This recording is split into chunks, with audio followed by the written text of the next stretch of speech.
முக்கிய செய்தி.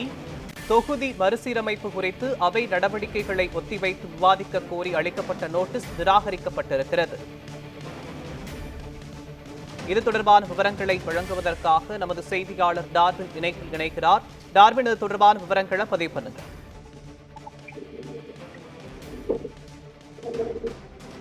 மக்களவை தொகுதி மறுசீரமைப்பு தொடர்பாக ஒரு கேள்வியை எழுப்பியதோடு இது தொடர்பான விவாதத்தை மக்களவையில் நடத்த வேண்டும் என கோரி திமுகவுடைய நாடாளுமன்ற குழு தலைவரான கனிமொழி ஒரு ஒத்திவைப்பு தீர்மான நோட்டீஸை வழங்கியிருந்தார். அந்த நோட்டீஸை பொறுத்த வரைக்கும் இந்த 2026ஆம் ஆண்டு நடைபெறுவதாக இருக்கக்கூடிய இந்த தொகுதி மறுசீரமைப்பு என்பது ஏற்கனவே மக்கள் தொகை அடிப்படையில் இது நடத்தப்படுவதாக இருந்தால் அது தமிழகத்திற்கு மிகவும் பாதிப்பை ஏற்படுத்தும் என்ற ஒரு விஷயத்தை குறிப்பிட்டிருந்தார். குறிப்பாக மக்கள் தொகையை கட்டுப்படுத்திய மாநிலங்களுக்கு இது ஒரு தண்டனை கொடுக்கும் விவகாரமாக தான் இந்த மறுசீரமைப்பு என்பது இருக்கிறது. இது ஒரு மாநிலத்தினுடைய உரிமையை பறிப்பதாக இருந்து கொண்டிருக்கின்றது. எனவே இந்த முக்கியமான விவகாரம் தொடர்பாக அவையில் விவாதிக்க வேண்டும்.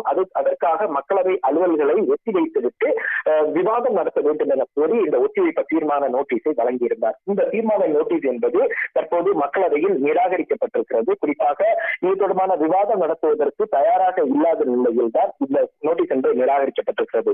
இதனை கண்டித்து திமுக மக்களவை உறுப்பினர்கள் அனைவரும் அவையிலிருந்து வெளியேறி தங்களுடைய எதிர்ப்பை பதிவு செய்திருந்தார்கள். இதனையடுத்து செய்தியாளர்களை சந்தித்த திமுக நாடாளுமன்ற குழு தலைவரான கனிமொழி இந்த விவகாரத்தை பொறுத்த வரைக்கும் டீலிமிட்டேஷன் ப்ராசஸ் என்பது ஒரு மிக முக்கியமான பிரச்சனையாக இருந்து கொண்டிருக்கின்றது. இதை விவாதிக்க மத்திய அரசு தொடர்ச்சியாக அனுமதிப்பதோடு இது தொடர்பாக ஒத்திவைப்பு தீர்மான நோட்டீஸ் வழங்கினாலும் அதையும் ஏற்க மறுத்து நிராகரிக்கிறார்கள். இது ஒரு தொடர் கதையாகி கொண்டே இருக்கின்றது. எனவே தான் தங்களது கண்டனத்தை பதிவு செய்யும் வகையில் வெளிநடப்பு என்பது செய்திருக்கிறோம். இந்த வெளிநடப்பு என்பது தங்களை கட்டாயப்படுத்தி வெளிநடப்பு செய்வதற்கான ஒரு கட்டத்தை மத்திய அரசானது தள்ளி இருக்கிறது என்பதை அவர் பதிவு செய்திருக்கிறார். குறிப்பாக இந்த டீலிமிட்டேஷன் ப்ராசஸ் என்பது தொடர்பாக ஏற்கனவே முதலமைச்சரும் இது தொடர்பான விவகாரத்தை தொடர்ந்து பேசி வருகிறார். ஆனால் மத்திய அரசு இந்த விவகாரம் தொடர்பாக எந்த வகையிலும் அவர்கள் பேசுவதற்கு தயாராக இல்லை. அவையில் அவர்கள் பேச வேண்டும், அது தொடர்பான விவாதம் நடத்த வேண்டும் என்பதுதான் எங்களுடைய நியாயமான கோரிக்கையாக இருக்கிறது. இது தொடர்ச்சியாக நிராகரிக்கப்பட்டு வருவதன் காரணமாக தற்போது அவையிலிருந்து வெளிநடப்பு செய்தோம் என்பதை அவர் பதிவு செய்திருந்தார்கள்.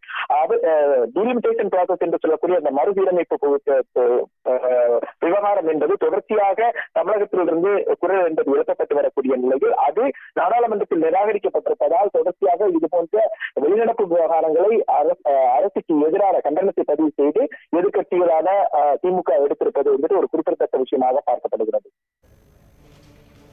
தொகுதி மறுசீரமைப்பு தொடர்பாக மக்களவையில் விவாதிக்க கோரிய நோட்டீஸ் நிராகரிக்கப்பட்டிருப்பது தொடர்பான விவரங்களை வழங்கியதற்கு நன்றி டார்வின்.